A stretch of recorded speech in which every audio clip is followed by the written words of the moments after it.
Hi everybody, good morning to one and all. Today we will study Grammar 1 on Module 7 Student Book page 71. In this practice we will revise and consolidate relative clauses. At first I just remind you that relative clauses are introduced by relative pronoun who, which, that, whose, and relative adverbs where, when. These pronouns basically for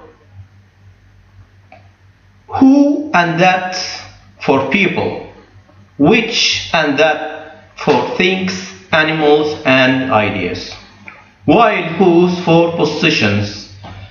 About the adverbs, where used as an adverb of place and when used as an adverb of time.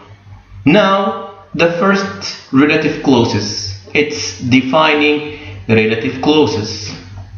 At first I have to say that defining relative clauses give information which is needed to understand the meaning of the sentence, which means if I cross out the defining relative clause, the sentence will be meaningless and incomplete.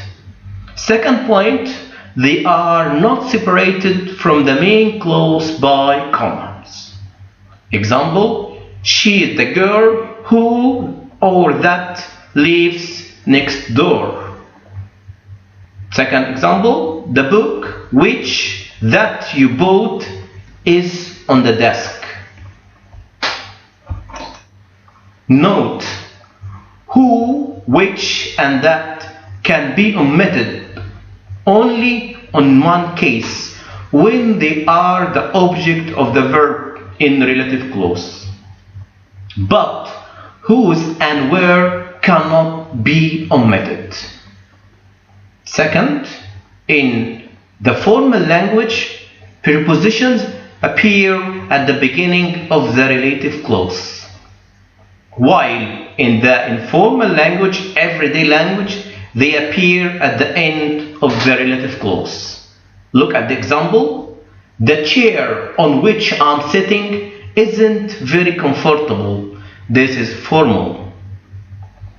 The chair which that I'm sitting on isn't very comfortable. This is informal or everyday language. Now the second type, non-defining relative clause.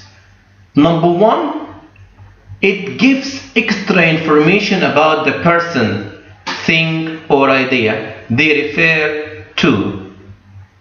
Once again, the non-defining relative clauses give additional information about the person, thing, or idea which is not required to complete the meaning, which means I can cross it out without any effect on the meaning of the main clause.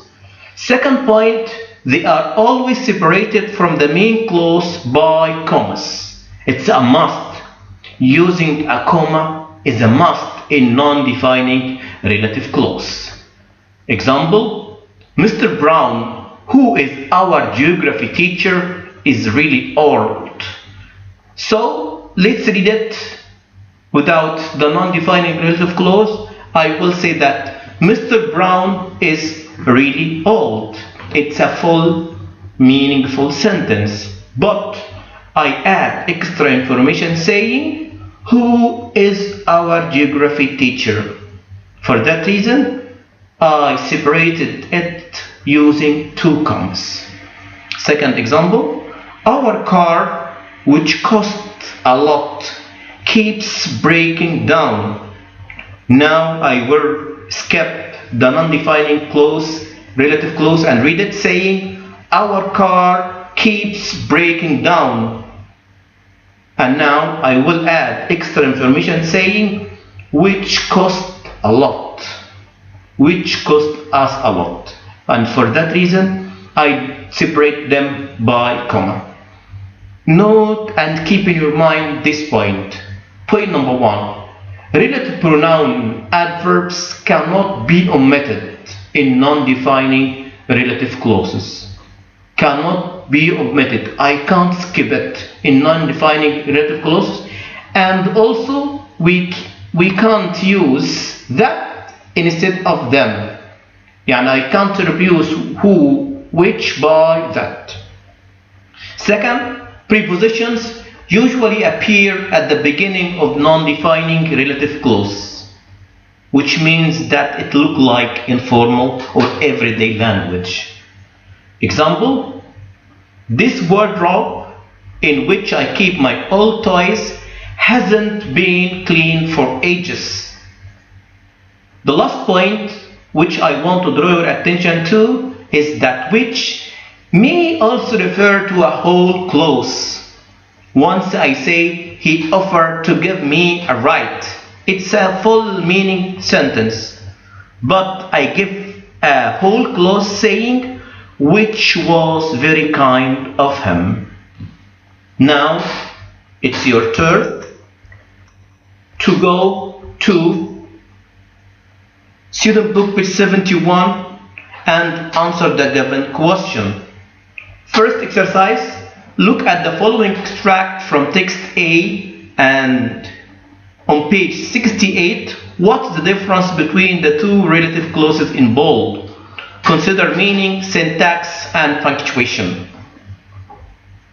Second, B, look at the pairs of sentence below and answer the question in the boxes.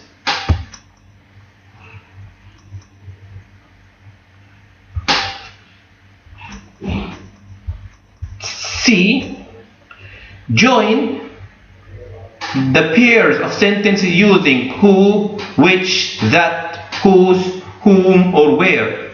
Some pairs can be joined in several ways. The last exercise, complete the text below with who, which, that, whose, or where. And for more application, please go to the workbook page 48, exercise D and E. Thank you for listening. Have a nice time. And I attached also PowerPoint slides for defining and non-defining relative clauses to confirm your own understanding. Thank you for listening, guys, and have a nice time. Thanks.